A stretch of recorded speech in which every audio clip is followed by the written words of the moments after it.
Hello everyone, welcome to my channel. In today's video, I'm gonna uncover what I think is most uncrowded surf spots for longboarders or beginner surfers. So without further ado, let's get to it. Not alone, I'm by your side. Don't you know, I walk through fire with you. I walk through fire. No matter what, I'll make it right. Don't you know, I walk through fire with you. I walk through fire. I'm not an angel, I'm not a saint. I've been a closed book full of mistakes. But when you're broken, when you're in pain,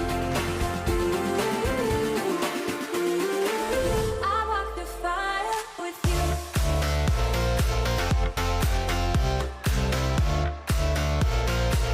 I walk through fire. I walk through fire with you. I walk through fire. You know I don't pretend to be a savior, but let me in. Yeah, I promise nobody can break us. I'm not alone, I'm by your side. Don't you know, I walk through fire with you. I walk through fire. No matter what, I'll make it right. Don't you know, I walk through fire with you. I walk through fire. I'm not an angel, I'm not a saint. I've been a closed book full of mistakes. But when you're broken, when you're in pain, I walk through fire with you. I walk through fire with you. I walk through fire. I walk through fire with you. I walk through fire with you.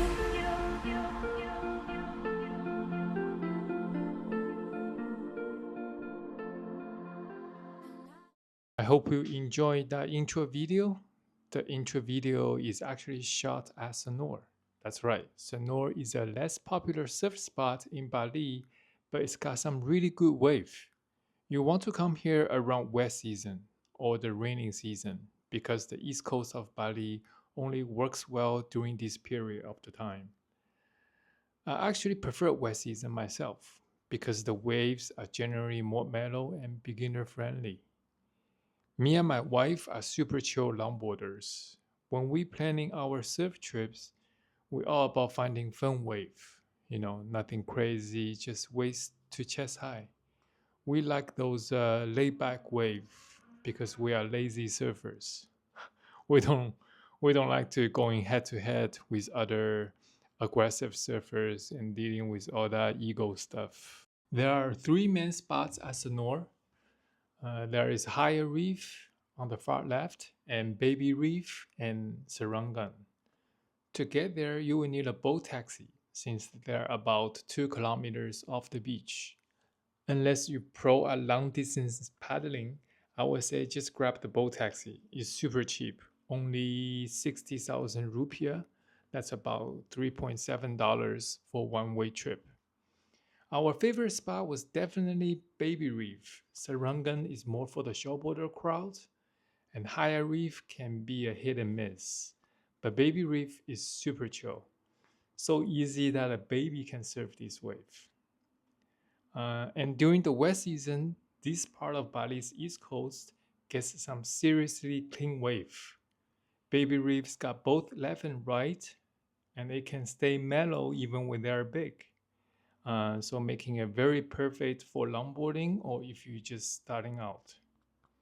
There are a few local surf schools offer lessons, so it can get a bit busy sometimes, but by Bali standard, I would say you can say there's no crowd. This footage is shot around 4 p.m. in the afternoon, and the wave still holds pretty good shape, even during low tide. The best thing is there are only maybe 3 guys out.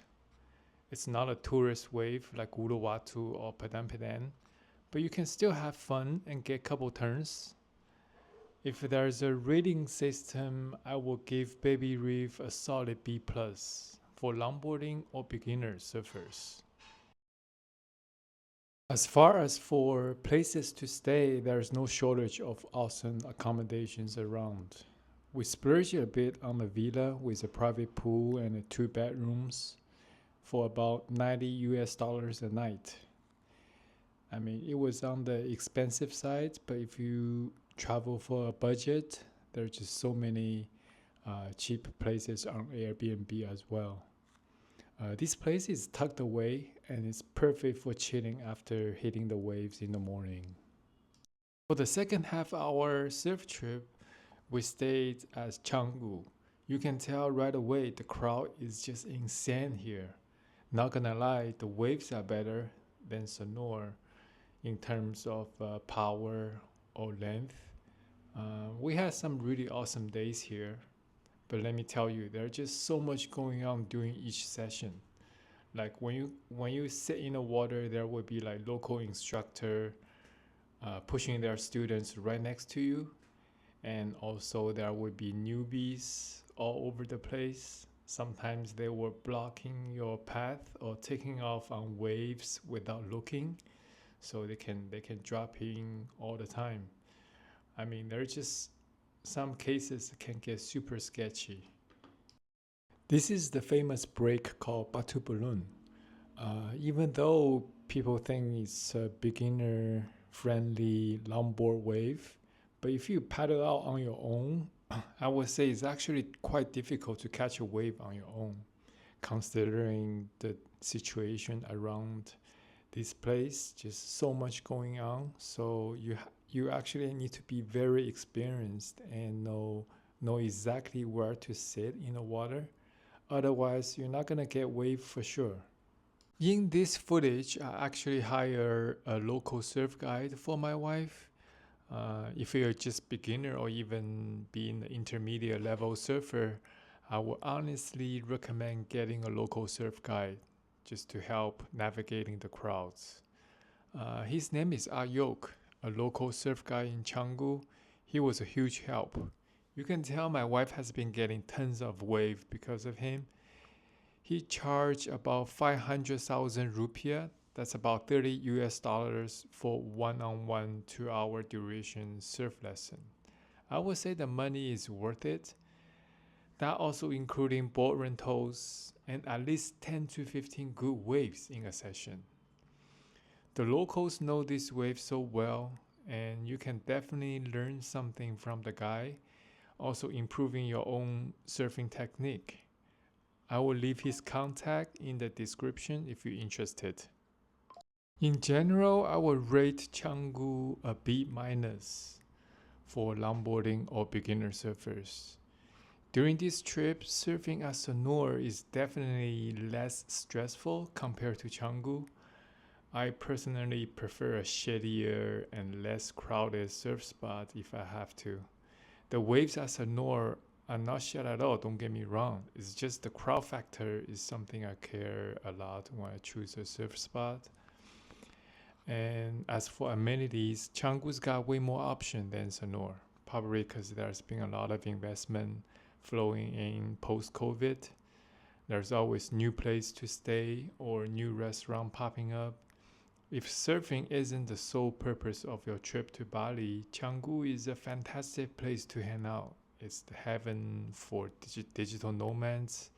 There's a tons things to do besides surfing, and the nightlife is buzzing. Places like Old Man's and the Lawn are always packed.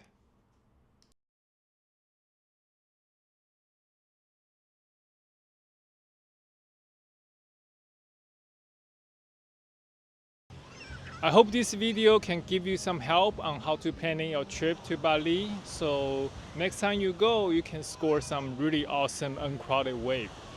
And in the future, I will cover more surf spots. Please comment below. Let me know where do you want me to go next time to review more surf spots and creating more content for you to review. Thank you so much for watching.